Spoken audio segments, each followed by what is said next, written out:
From Hollywood, it's Drene Time.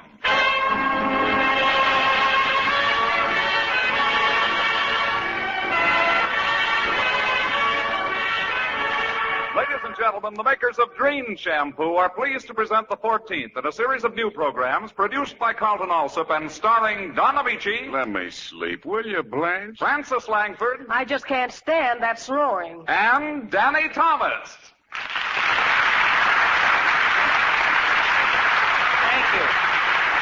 Thank you. I just want to say I'm sorry I couldn't be with you last week, and may I take this opportunity to express my sincerest thanks to a great guy who pinch hit for me, Red Skelton. And by the way, where's our host? Oh, Don Ameche.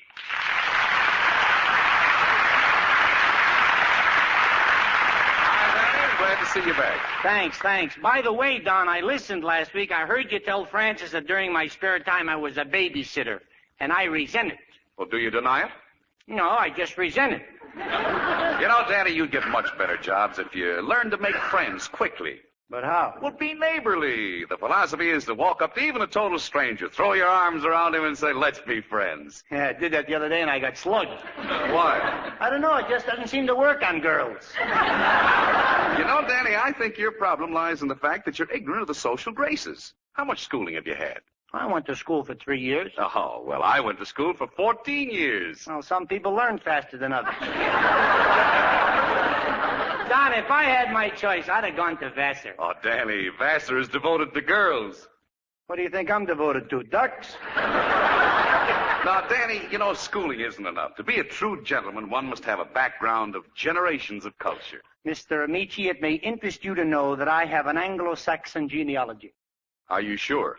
How can I be sure? I don't even know what it means. I thought so. You see, Danny, if you're going to make friends, you must avoid making embarrassing social errors. For instance, now, the last time you were at my house, you finished dinner and you put your feet on the table. Oh, now, wait, Don. Well, you did, didn't you? Well, I did put my feet on your table, but I took my shoes off first. I mean, you're just trying to embarrass me, that's all. Look, I know all about that etiquette stuff, like when you take your girl to a pool room, you're supposed to let her shoot first. You're not kidding me. If Emily Post is listening, you're making the best years of her life the worst. What am I supposed to do, eat chewing gum with a knife and fork? We'll talk about that later. Right now, Francis Langford will sing You Can't See the Sun When You're Crying.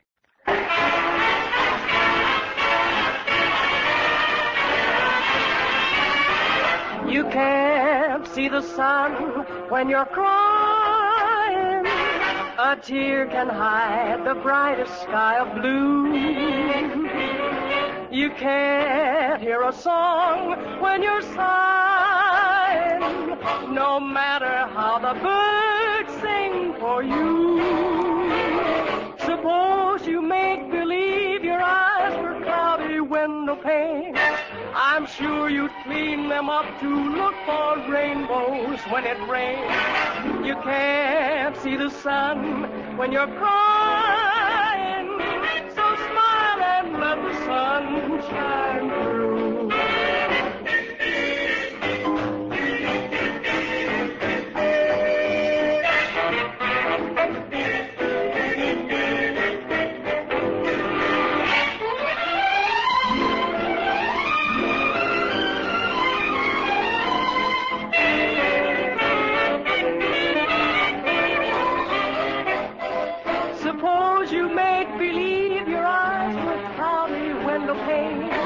I'm sure you'd clean them up to look for rainbows when it rains.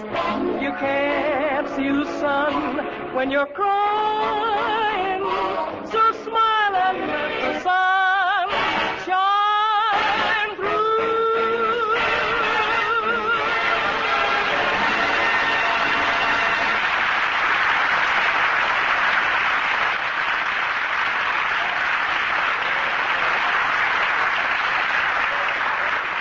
Never before Drene. What? Never before Drene? No, never before Drene could any shampoo reveal all the natural brilliance of your hair. Never before Drene could any shampoo leave your hair so lustrous yet so easy to manage. Drene your hair and you bring out all its sparkling highlights. Drene your hair and you glamorize all its soft, thrilling texture. Drene your hair and you remove all luster-dulling soap film and unsightly dandruff. And what's more, Drene's rich whipped cream lather leaves your hair easier to set, easier to curl, easier to arrange right after shampooing. So for lovely, lustrous hair and for all types of hair, use Drene Shampoo. Right. Never before Drene could any shampoo leave your hair so lustrous, yet so easy to manage. D-R-E-N-E, Drene Shampoo.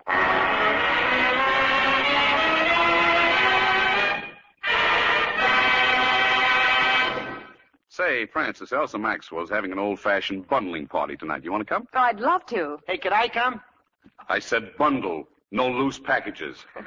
Oh, he can come. Can't he, Don? I guess so, but I hope he doesn't embarrass us. What do you mean? Well, he thinks he's a social lion. He doesn't even know which part of the olive to throw away. Maybe I don't, Don, but let me tell you something. I don't need culture. You can have your etiquette, and I don't want to be a member of Cafe Society. Who wants to drink coffee from a demitasse? Well, what's wrong with coffee and a demitasse? Nothing, but did you ever try to dunk a donut in that small cup? Don, I'm afraid classy living is not for me. I was meant for the more horrible things in life, like drinking coffee from a coffee cup. And who cares whether I go to your party? 2-1, they'll serve turkey. And who cares for turkey? If all the turkeys in the world were laid end to end, that's the part I'd get. I'm satisfied to have my dinner where I have it every night, at a hot dog stand called the Heroic Lunch. You just stand up and take it. Who wants to be tied down to tradition? In society, one must tub every day. Hooray. It's all right, I like the tub, but if there's no hot water, I basin. Well, just as well you don't go to the party, Danny. You are definitely not a member of Cafe Society, and the girls would find you very dull. Oh, they would, huh? Yes, these ladies of society have a very high IQ. So what's an IQ? As far as I'm concerned, an IQ is something you look for in a girl after you've looked at everything else.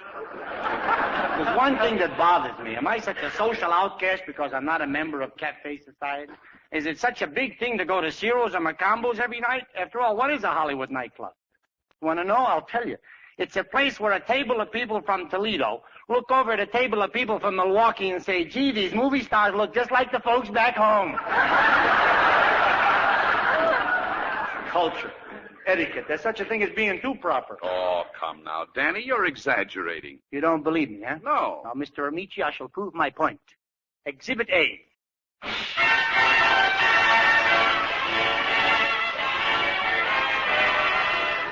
Did you ever hear the story of Swanky Bill?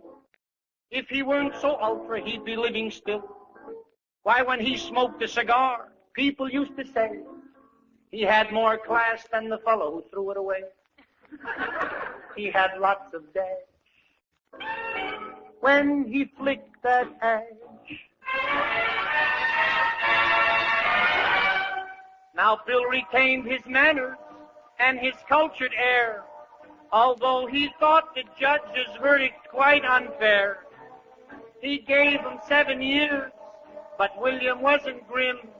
He was so polite, he asked the judge to pardon him. What a well-bred lad. What finesse he had. Now when he got out, he met up with the social crowd. And he was never vulgar or uncouth or loud. And with his attire, he was so genteel. He wore the very smartest jewels a man could steal. He was really great, with such perfect taste. While dining with a duke from whom he stole a G, he raised his little finger when he drank his tea. And as a result, poor William died, because the tea wasn't tea, it was cyanide. He was so well-bred, but he's awfully dead. That's the end of Exhibit A. Exhibit B. I shall never forget the party I attended, given by Lady Nelson in honor of her daughter, Half Nelson. It was a sultry night, and I was on the terrace smoking a cigarette in a dinner jacket. I don't know why a cigarette should be in a dinner jacket, But that's society for you. Suddenly, a woman notices me. Hello there. My name's Patricia. Mine's Daniel. Nice meeting you and all that sort of rot. Well, I don't believe we've ever met before. Hardly. I've been traveling. The Far East. Oh, was it interesting? The Far East? Oh, yes. Full of Far Easterners, you know. Yes, I spent 3 years at the American Hotel in Shanghai. Why, how extremely weird. How did you ever manage with the food shortage over there? Ingenuity, my dear, ingenuity. I had a cow in my hotel room. How could you get a cow in your hotel room? We registered as Mr. and Mrs. Oh, it sounds simply fabulous, old boy. By the way, are you married? Oh, yes. Charming girl. Charming. Anyone I might know? I doubt it. Don't know her myself. Come now, of course you know her. No, really. I married her on an impulse. You see, her pater pulled a gun on me. Her pater? Yes, her mother, you know. Oh, you're terribly fascinating. Oh, I'll wager you're the type who likes to sit around the house with a pipe. That's right. Oh, you're a dreamer? No, a plumber.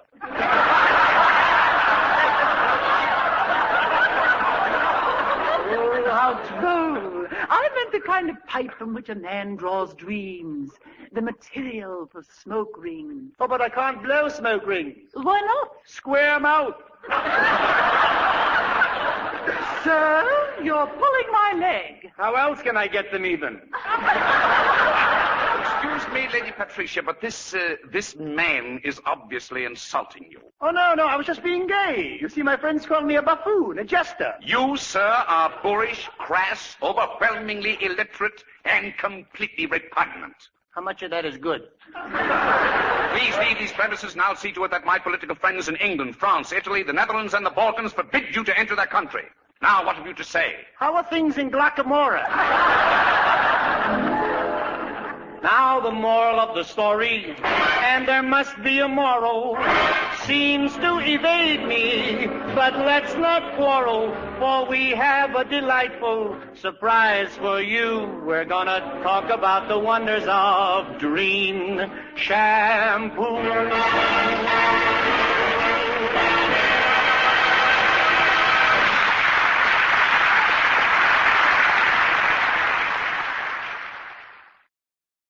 Let's pause here on KRLD. To find out more about old-time radio, old-time video, and the pleasures of listening to audiobooks, visit the Audiobook Club website, www.audiobookclub.com, where you can get 4 audiobooks for just 1 penny. MediaBay.com.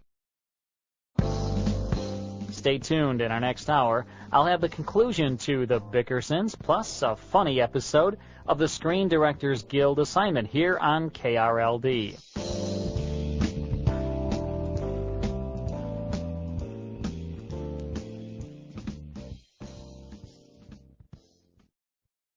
MediaBay.com. Welcome back to the Radio Hall of Fame on KRLD News Radio 1080. I'm Carl Amari. Now for the conclusion to The Bickersons.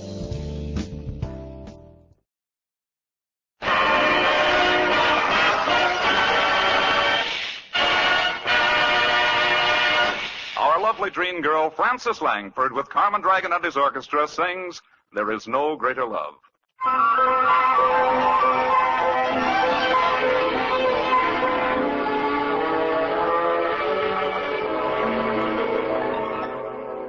There is no greater love than what I feel for you. No greater love, no heart so true. There is no greater thrill than what you bring. No sweeter song than what you sing to me.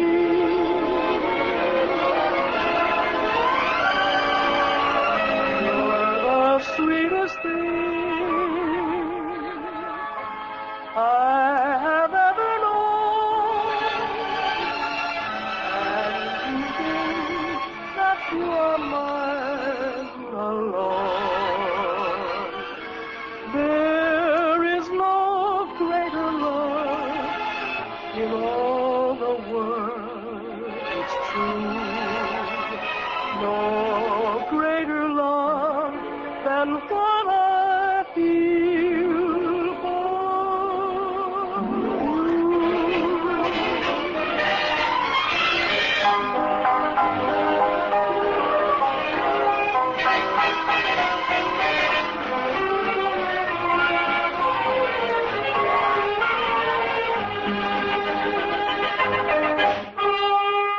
you are the sweetest thing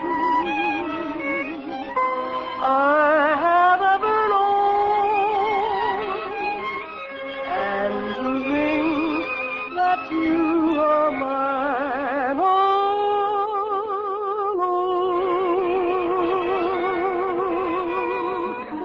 There is no greater love in all the world, it's true. No greater love than what I feel for you.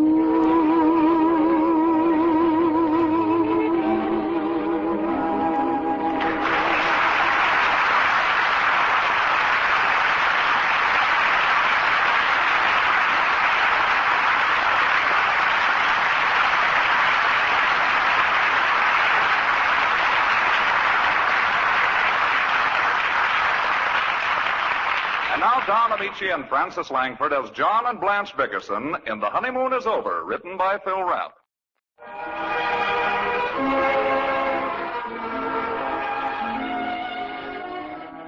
The Bickersons have retired. Mrs. Bickerson lies tense and awake in the darkness as poor husband John, victim of a rare type of insomnia which keeps the patient in a complete lethargy for 8 hours at a time, offers valid proof of his agonizing affliction.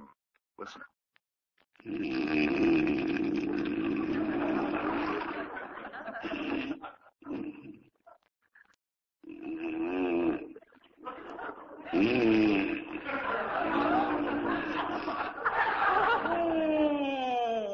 This has been going on since 9 o'clock.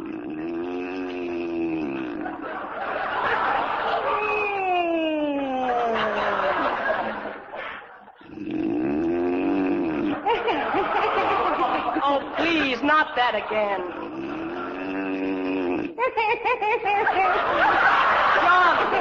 John, quit it. Quit it, Blanche.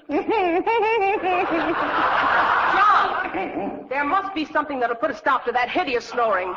Why do you do it? Do what, Blanche? Snore. Hmm. Snore. Okay.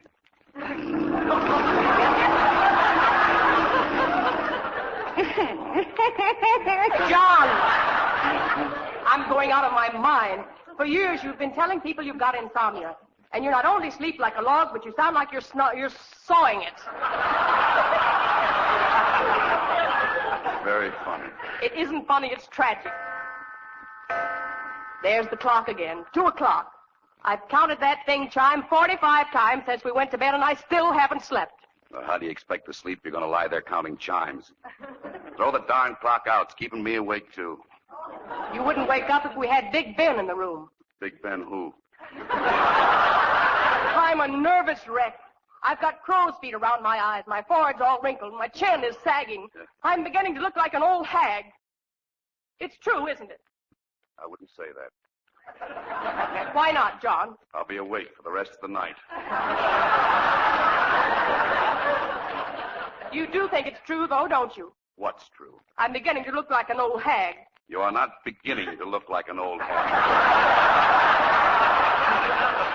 Why do you emphasize beginning? All right. You're not beginning to look like an old hag. It sounds even worse. Well, how do you want me to say it? Say I look beautiful. Okay, I look beautiful.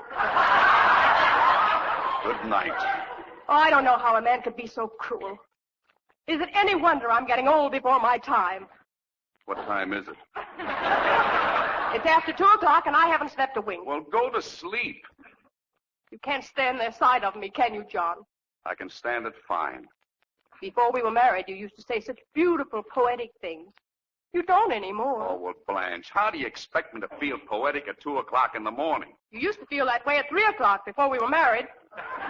Say something poetic. Humpty Dumpty sat on the wall. Humpty Dumpty had a Oh, great fall. stop it.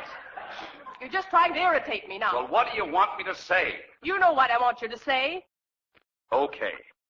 Blanche, when I look into your eyes, time stands still. Are you satisfied? No. Well, why not? That might also mean I have a face that would stop a clock. Well, if the shoe fits, wear it. I want to get some sleep. You're not going to make me believe I'm hideous and ugly, John Bickerson. It isn't so long ago I won a beauty contest in my hometown. Long enough. I never hear you tell any of your friends about it. Oh, Blanche, a man can't go around telling his friends that his wife was Miss Clam Harbor Lighthouse in 1931.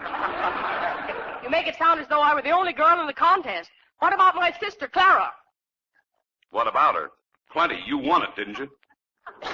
I'd like to hear you talk that way about Gloria Gooseby. Oh, now, don't start with Gloria Gooseby. The way you drool every time you look at her, you'd think she was Miss America. I don't drool when I see anybody. I hate Gloria Gooseby. Then why do you keep inviting her here to dinner? I didn't invite her. You did. Don't change the subject.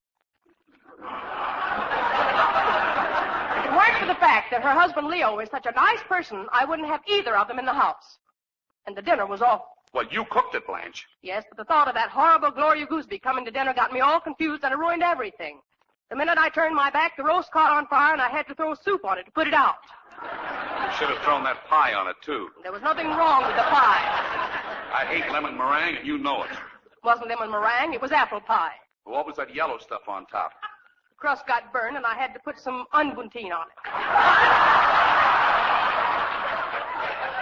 Thank heaven I didn't eat any.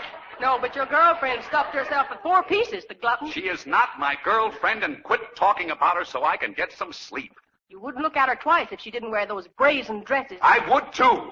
I mean, I don't care what she wears. It's a shame Leo is such a little mouse. Believe me, if I were Gloria Gooseby's husband, I'd show her a thing or two. Somebody ought to turn her over and give her a good spanking. I know what you're thinking, John Bickerson. I'm not thinking anything. Why don't you let me sleep, Blanche? I'm not going to stand for it much longer, John. You keep putting on that innocent attitude, but you don't fool me. I wouldn't feel so bad except I'm so sick I could die. What's the matter now? I'm sick. I get fainting spells all the time, and the doctor doesn't know what it is. I know I'll never recover. Oh, don't be silly. You'll recover. You've got a healthy constitution. I have not. You have, too. You had pneumonia and you got well. You had the flu, you got well. You had the mumps, you got well. You've had 60 diseases and you always got well. Never saw such a healthy woman in all my life.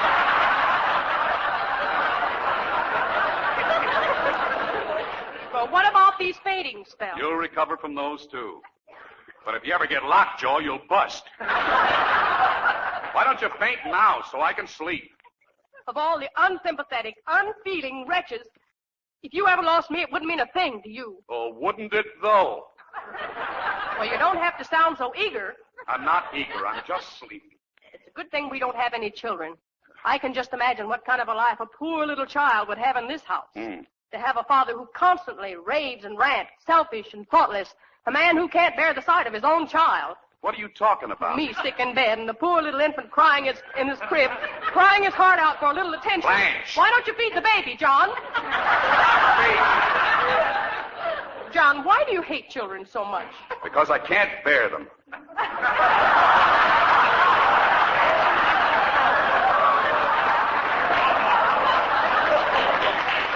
I know, but why do you hate them? Blanche, all you want to do is keep me awake. Isn't that right? You would have been asleep long ago if you hadn't kept me awake with your snoring. Well, can I help it if I snore? Yes, you can. Dr. Marvin tells me there's something wrong with your nasal passages. Yeah. He says you have a deviated septum. Why don't you let him fix it? Okay, I'll have it fixed next week. You say it, but you won't do it. Let him fix it now. What? Go on, get up and let the doctor pull out your septum. Blanche, are you out of your mind? You think I'm going to let that broken-down doctor hammer on my nose at 3 o'clock in the morning? He doesn't hammer on your nose, he chisels. You can say that again. I've seen his bill. Well, you're going to have to do something, as it is neither of us get any sleep. Why don't you have him sew up your ears? You wouldn't argue at all if you'd just be a little nice for a minute. You've been up to something again, Blanche. What is it? I haven't been up to anything. I just want to hear you tell me you love me, that's all. Well, you know I do. You never say it. Oh, I say it all the time. Say it now. I love you. How much do you love me? How much do you need? $50. Oh, now, wait a minute, You Blanche. promised me, John. I know, but I can't give you anything extra this month. That's what you told me last month. Well, I kept my word, didn't I? Now, what do you want $50 for? The rent. Oh, the rent is right here. It's in the cookie jar. No, it isn't. This, too, I looked there yesterday. You didn't look today. What? Now, Blanche, don't tell me you spent that money on something foolish. Oh, no. I gave it to a bookbinder. A bookbinder? What do we need with a bookbinder? Our book is in fine condition. Not that kind of bookbinder. This man goes to the racetrack. He's a trout. Trout? The racetrack? Blanche, did you bet that money with a bookmaker? Put the lights on. Now, don't get excited, John. He brought back the ticket. Here. Oh, a $50 winning ticket. How could you take my hard-earned money and gamble it away on a horse? I work my fingers to the bone, and you squander every penny I make. You never see me betting horses. I never been to a racetrack in my life. What's the name of the horse? Valdina Rip. A bum. A worn-out goat that hasn't won a race since Del Mar. Oh, Blanche, why did you do it? Did he win? No, he ran second. $50 tossed away. Ugh. Why are you tearing up the ticket, John? Because it's no good. I ought to make you eat the pieces. This is the worst thing you've ever done in your life, Blanche. At least you could have played him to place. Well, don't throw the pieces away, John. What makes you so sure it's no good? Well, you played the horse to win, didn't you? Yes. And he ran second, didn't he? Yes. Well, then the ticket's worthless. Here, watch your $50 go out the window there. I knew you had something on your mind. I'm sorry, John. Yeah, what's the difference? Who won the race, do you know? Yes, I heard it on the radio. Well, who won it? Disqualified. Disqualified? Yes, the announcer said the winner of the race was disqualified. Oh, I wish I was dead.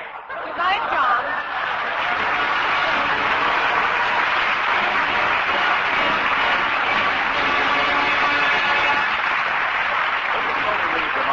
Never before Drene, yes, never before Drene could any shampoo reveal 100% of the natural luster of your hair. Listen next Sunday for another pleasant half hour with Don Ameche, Danny Thomas, Francis Langford, Carmen Dragon, and his orchestra. And now here is Don Ameche wishing you good days, good nights, and good luck until we meet again.